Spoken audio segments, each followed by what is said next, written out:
boy was 5, small enough that the hospital bed felt like a boat and the white sheet like a sail. His legs lay still beneath it, quiet as if they belonged to someone else. People spoke in careful voices around him. They used words he didn't understand, but could feel. Polio. Paralysed. May not walk. The words floated above his head like ceiling fans, always turning, always there. His parents didn't let those words settle. They carried hope the way other people carried bags, both hands full of it, refusing to put it down.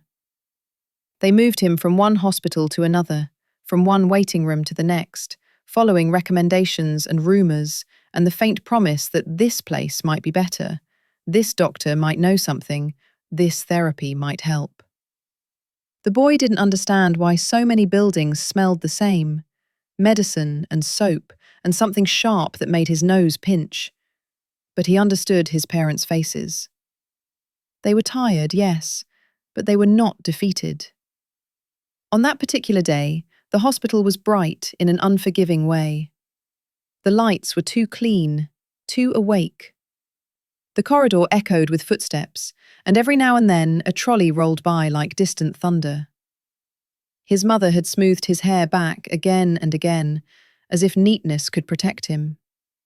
His father kept asking questions, softly, respectfully, but with a stubbornness that refused to accept a full stop.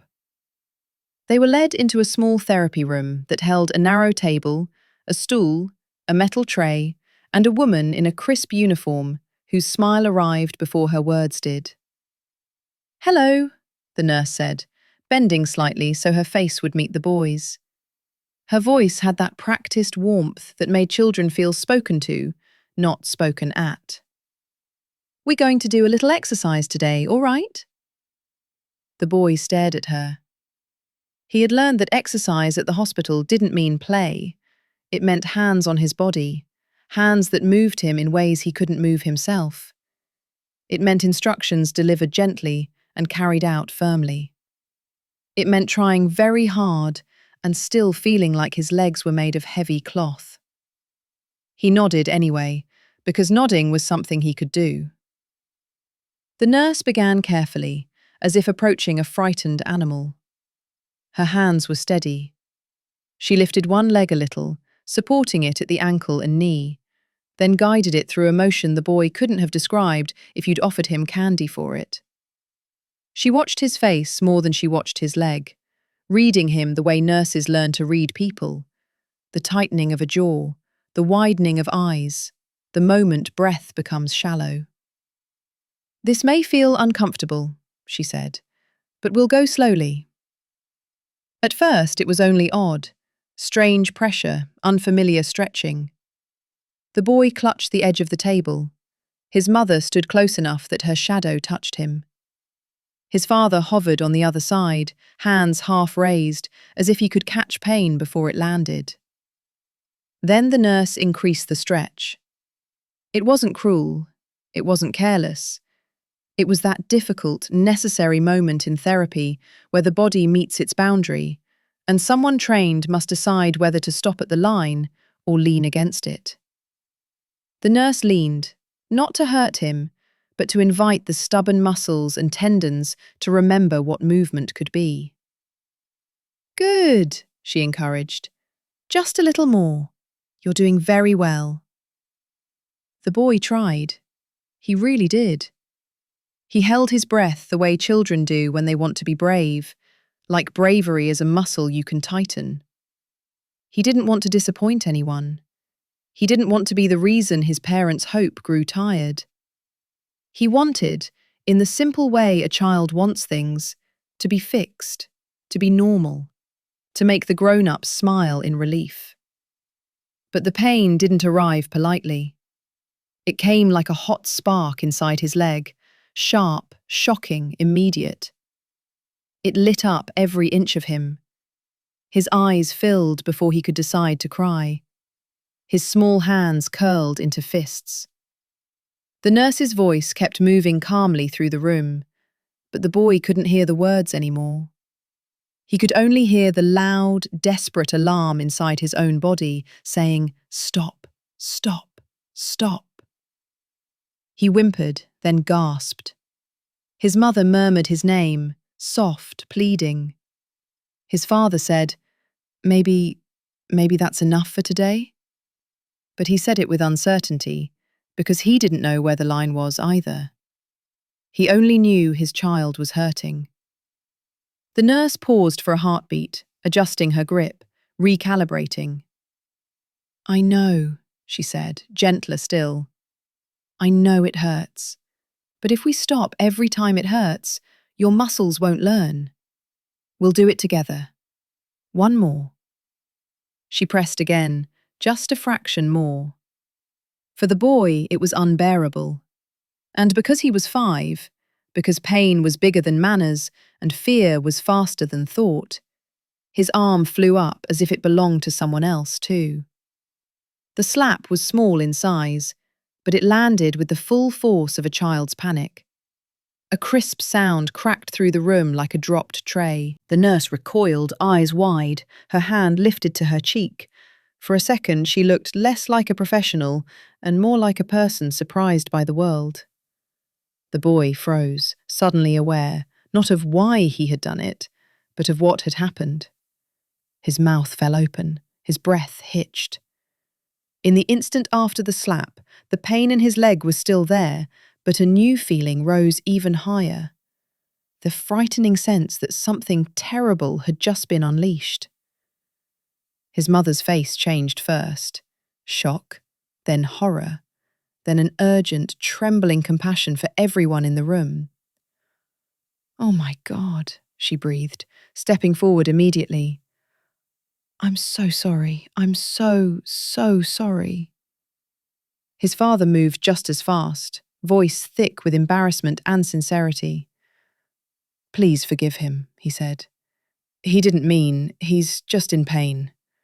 We're sorry. We're very sorry." They weren't making excuses. They weren't blaming the nurse.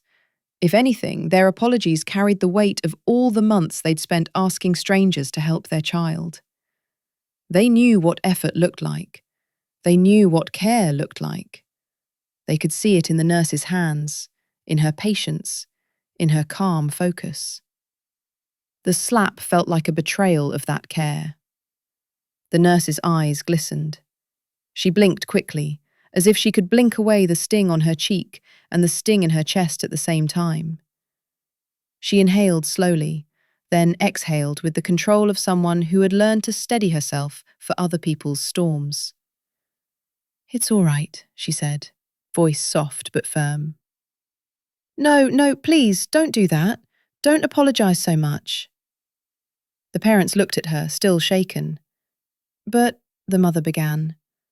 "I understand," the nurse said again, and this time she turned her attention not only to the parents, but to the boy. She lowered herself so she could meet his eyes where he sat trembling. "You're hurting," she told him plainly, as if naming it might shrink it. "And you got scared." The boy stared at her cheek, at the faint mark beginning to bloom, and then at her eyes that were not angry. He expected anger. He expected the grown-up version of the pain he had just caused. He expected punishment. Instead, he saw something kinder, understanding. His throat worked. His small voice came out as a whisper. "Sorry," he managed, the word clumsy and heavy in his mouth. The nurse nodded once, as if accepting an offering. "Thank you," she said. "That's brave." Then she looked back to the parents. "He's a child," she said, not dismissively but truthfully. "And this is hard, for him and for you. You're doing the right thing by bringing him here, but we have to respect his pain too." Her professionalism returned seamlessly, but it carried tenderness now, like an extra layer. She adjusted the plan right there, not with defensiveness, but with wisdom. "We'll slow it down. We'll do smaller movements. We'll take breaks. We'll still work, but we won't force him past panic. The boy's mother's shoulders sagged with relief and guilt braided together. Thank you, she said again, quieter now. The father nodded, eyes lowered. We truly appreciate you, he added. The nurse gave them a small, tired smile, one that suggested she'd seen many kinds of families, many kinds of fear, many kinds of hope.